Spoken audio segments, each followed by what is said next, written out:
கண்மணி அன்போடு காதலன் நான் எழுதும் கடிதமே.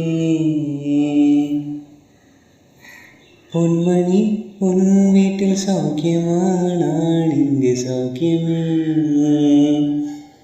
உன்னை எண்ணி பார்க்கையில் கவிதை கொட்டுது, அது எழுத நினைக்கையில் வார்த்தை முட்டுது.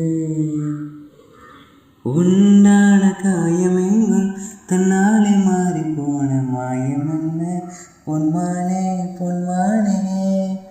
என்ன காயமான போதும் என் மேலே தாங்கிக் கொள்ளும் உந்தன் மேலே தகாது சென்றேனே. எந்த காதல் என்னவென்று சொல்லாமல் ஏங்க ஏங்க அழகை வந்தது. எந்த சோகம் உன்னை